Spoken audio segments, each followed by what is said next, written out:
Thank you so much, Merle, and thank you everyone for joining us. The project that I'm going to talk about today is about cognitive neural and neural investigation of moral decision making, and it's part of my PhD project. And the title, as you can see, is "Many Heads Are More Utilitarian Than One." So I already spoiled the finding for you. But let me first try to convince you that why morality is important to be investigated in groups. Why should we care about as Merle says, such a higher level order cognition in groups? So individuals rarely arrive at a moral opinion in private, but usually do that through bidirectional communication with others. In day-to-day life, we tend to make moral decisions, especially if they are difficult, with others. So imagine a family that may discuss whether it is right or wrong to discontinue life support for their beloved child who is in coma, or an ethics committee, for example, here they want to reject or accept a research project that involves animal testing and animal suffering. Or, for example, a political panel that may argue over whether it is just to intervene in foreign affair of a second country to rescue, for example, the endangered civilians or not. So in many cases, we deliberate socially, and it's not only about our moral decision, but about others' moral choices. So in fact, people devote much of their conversation time to discuss others' immoral behavior and action. And this collectively made moral decision and judgments often have high political and societal impact, as you may know.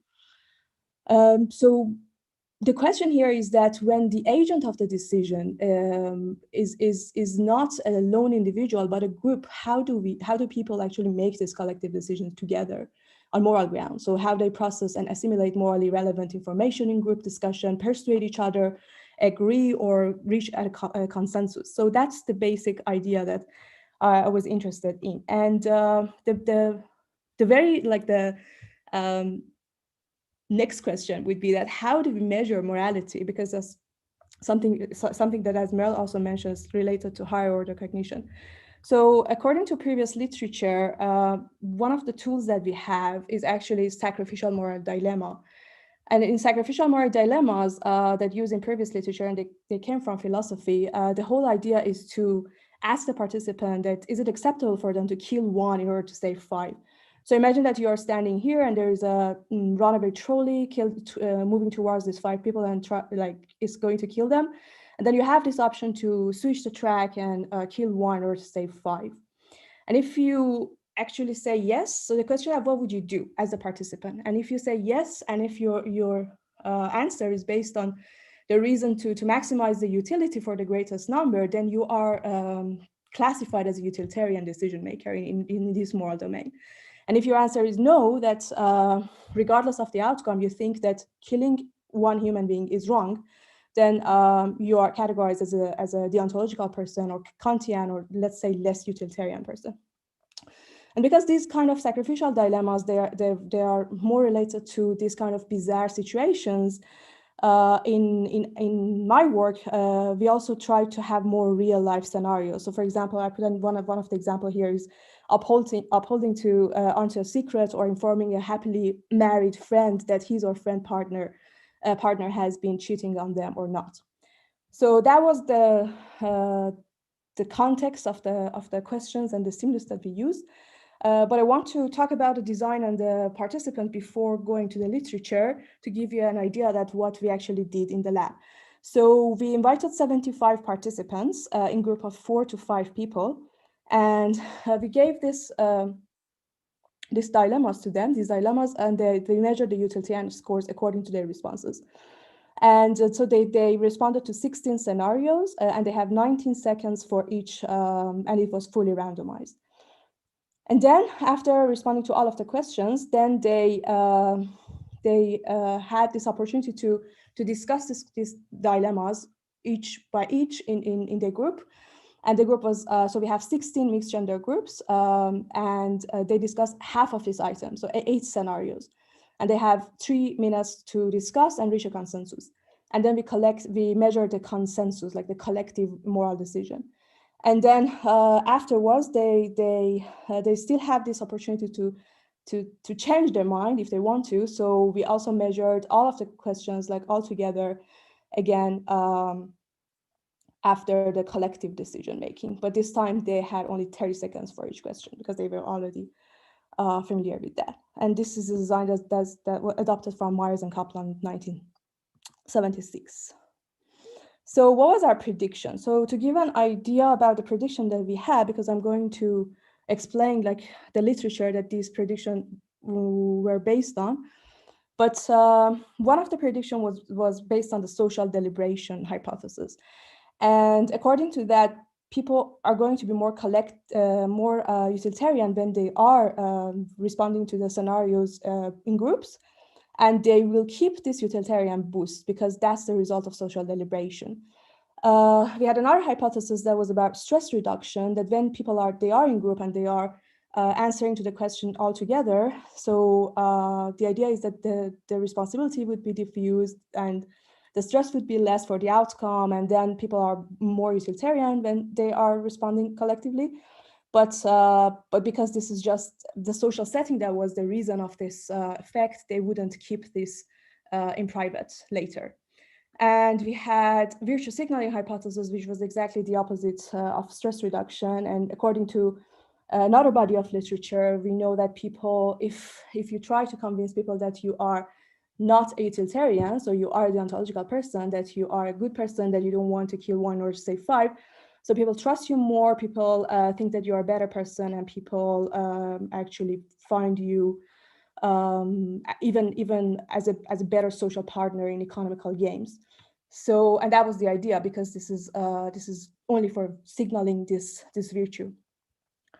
So if we want to understand this hypothesis in more depth, we have to look at the psychological factors that modulate moral judgments and are important in collective decision making.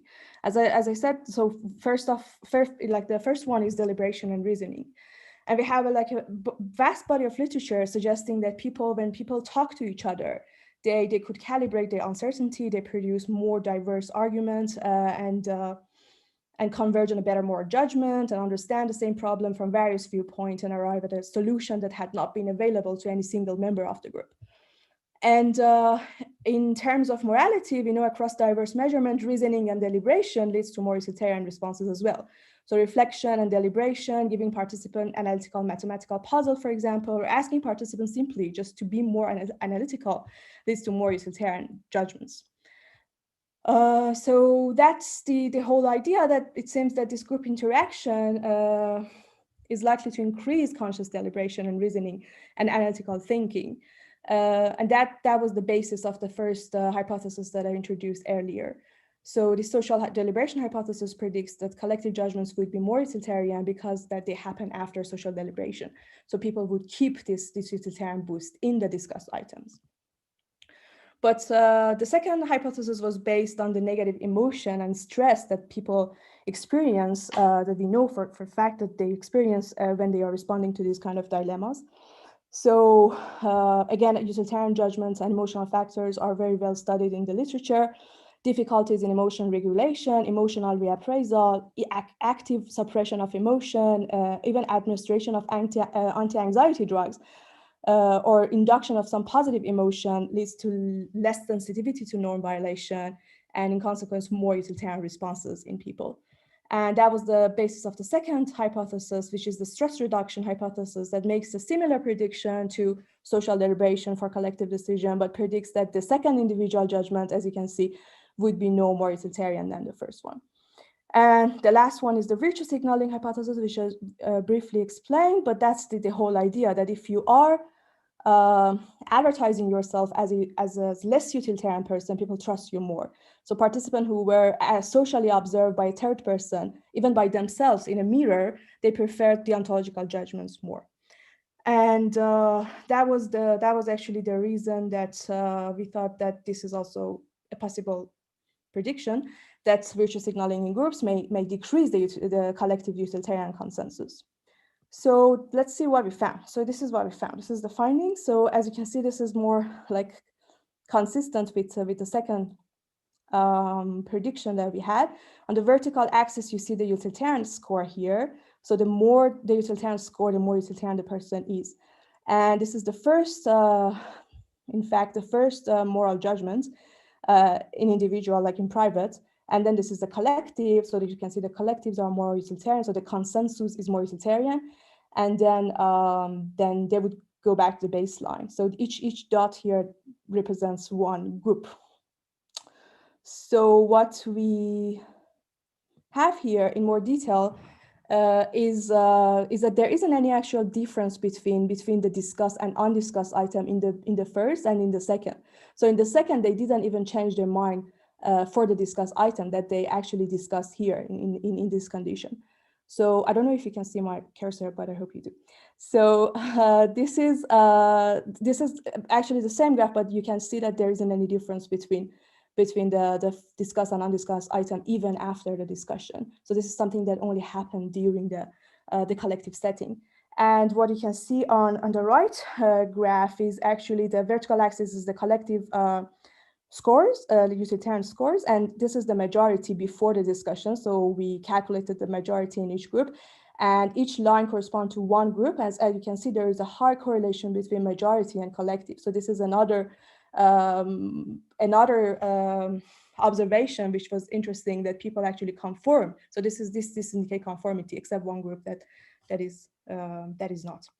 So what you can see here is basically the same analysis with another approach. This is Bayesian analysis, in order to make sure that there isn't any difference in the null hypothesis that we previously mentioned. So here you can see that actually the utilitarian, the first figure on the left that you can see is the collective condition posterior distribution. So in the posterior distribution, you can see that is significantly different from our weekly prior, which was the mean of 0 and standard deviation of 1. And on the right, you can see the posterior distribution of the second individual condition, which is basically very close to our prior, which is 0. So that's another way to see the data. This is also the item-based analysis that you can see here. So each dot here is just one item, and you can see that even at the level of the item, when you compare items in first and second, in collective and in the second condition, you would see the same pattern for each item, and that was interesting. If I want to review the prediction that we had previously, so the first hypothesis was based on social deliberation, and if this effect would have been the result of social deliberation, then we wouldn't see this drop in the second condition. So that's basically like our observation can reject the first hypothesis, and also the third hypothesis, obviously. And it seems that this observation is consistent with the second hypothesis, which is based on stress reduction, and then people in collective, they experience less responsibility, less negative emotion, which is caused due to the positive responses to these difficult moral dilemmas.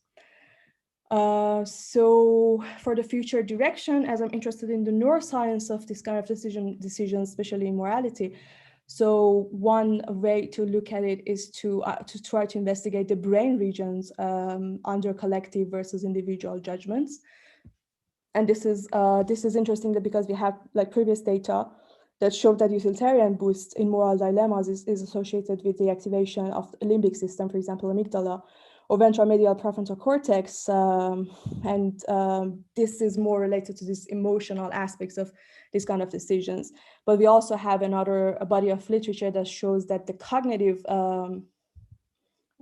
aspects is also important. For example, dorsolateral prefrontal cortex, or DLPFC, is also an important brain area here. So it's interesting to see that what is the interaction between these two brain areas in this type of collective moral decision making, to make sure, or to have more information about this kind of decisions in groups. So I want to thank my supervisors, Bahadur Bahrami, who is going to be the next presenter as well, and Filia Droy, Nadine Fleischhut, and Stefan Zellmeyer, and thank you for listening to this talk. If you have any questions or comments, I would be happy to hear. Thanks, Anita. I'm very grateful to you for being so punctual. We have quite a bit of time, so we can talk a lot, which is very exciting. So you managed to talk a little bit about the neuroscience that may be lurking behind the effect that you saw today. I'd be curious to hear a bit more about what you think is actually happening between those more limbic areas and also prefrontal cortex. You mentioned that there are two bodies of literature that have implicated these frontal versus limbic regions. So yes, so from the previous literature, we know that people who make more utilitarian responses, they have more activation in brain areas that is more related to, let's say, cognitive or system 2, or what is like having a control, which is very like highly correlated with DLPFC.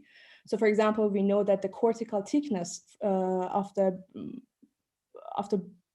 this area, like the DLPFC, is highly correlated with utilitarian responses in people.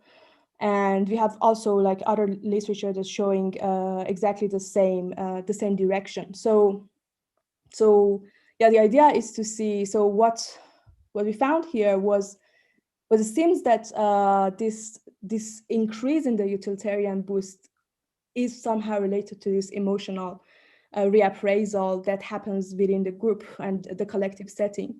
So the idea is to understand if this is the case actually in the brain. So if you have this interplay between DLPFC and VMPFC and more limbic system, which can show us in a way that if this hypothesis is true. It sounds a bit like a reverse inference, but still it's informative, I guess, to understand what is happening in the brain. Yeah, I agree. I think you have to tread very lightly there. But one question that it did bring to mind is that both in your design, but also in something you said, made me think that we obviously have to go between these two modes, an individual mode and a collective one, even when we are within a collective. And I'd be curious to know what you think about that switching of modes, because clearly that could be something that your frontal areas that you mentioned might be doing. Yeah, this is exactly like your question is exactly in the direction of our findings. So something that we see here is that there is something about this collective setting that make people change their even moral judgments, which is not very easy to change. So this is something very interesting, that this social and collective setting can have this profound impact on moral decisions. And then, as you can see, when you put the participant in the same private condition, this effect would disappear, which I think shows this important ability to switch, right? Yeah. Exactly, the switch that you mentioned. It's exactly like a switch that you just change the setting, and then the moral decision would go back to the baseline. And then, I mean, then if you could scroll forward to where you showed that there was no effect between discussed and undiscussed items. Yeah, so this is here. Yeah, exactly.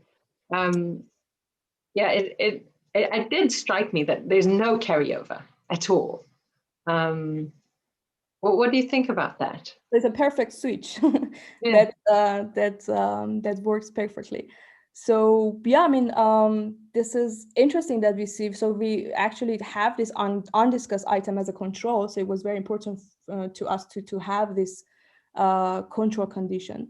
But as you can see, you don't see any difference. And this is not just based on the null hypothesis testing. So I actually did the Bayesian analysis because of that, to make sure that if there isn't any difference.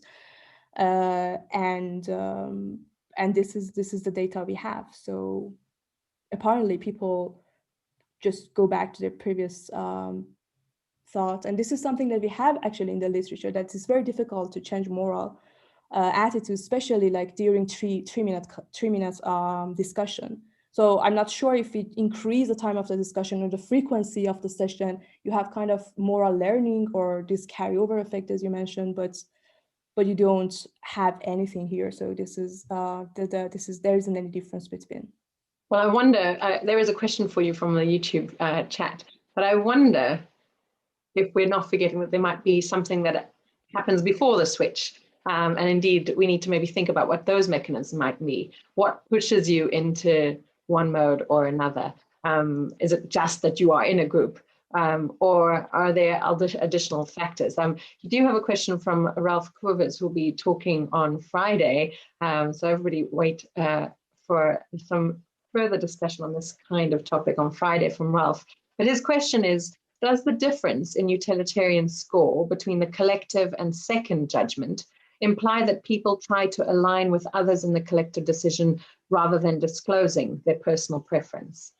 So I think maybe what he's trying to say is, what is it exactly that they're discussing? Like, what do they do in that collective session? Maybe they simply don't even disclose their personal preference. So that's why it doesn't sway the change. Yeah, so it's possible. So what we did, so we didn't have any instruction about like how you reach the consensus, or like who should talk first, or who is the leader, or who is the follower. So we try to have this as organic as possible to make it similar to real life situation. So it's possible that the dynamic of the conversation and also the personality type of the people would have some effect on this, but this wasn't something that we studied. So we try to have the setting as realistic as possible, so people can start to talk, and then some people might be just silent, and then they agree, so they compromise. Actually, they didn't actually collectively. I mean, it's possible that this is just a compromise. It's not a collective consensus. You just compromise in the collective setting, but when you go back to the individual setting, you show your own moral opinion. I have to ask, what is it with that pink line? Is the non-conformist group? It's a good question. I actually haven't checked that. What is the exactly? Individual differences is key. We need to know what's going on in that pink line, because there is obviously some difference there, right? So I mean, obviously the result you've shown us is very interesting and intriguing, but there's something there, I find, in that pink line. So they're not conformist in that group. So this is a maverick group. So let's say. Yeah, exactly. No, but it'd be really interesting to try and mine that data to find out what's behind that, because it is just so different. Yeah, but something about like your previous comments that you just mentioned, that it's possible that people like this group setting would make people more towards like extreme. I actually did an analysis for that. So I calculated the polarization to see if people get more polarized after the discussion or not. So maybe this is just an average, but if we look at deeply at the polarization, we see that people are getting more polarized, but there wasn't any polarization effect. So this is basically it, that people when they are making these group decisions, it seems that they are more utilitarian. Wonderful. I'm just going to check that so we have no more questions for you, and we have a little bit of extra time. So I wanted to ask you a final question, because we did have a session on more physical coordination earlier today, and you and I have had this discussion previously, and it might be something of interest to other people and bring our two sessions together. But we described that what you've done in this particular study design is get people to talk together. But I wonder why people go to rallies and move in time together is that it's another way to change one another's minds. And I wonder whether, as we have discussed previously, if you had an intervention phase, your purple on this diagram here on the left, if in that intervention phase, rather than just talk, people moved together and shared together, whether you might have a more lasting effect. Yeah, that's a very interesting question, as we discussed. So if we can actually manipulate some psychological factors that can synchronize people in any sense, so it's interesting to see if this collective utilitarian boost would be modulated by that psychological factor, which we can probably do later. We will do later. Yeah. We absolutely will. Okay, Anita. Well, I thank you so much for your time and for your wonderful talk.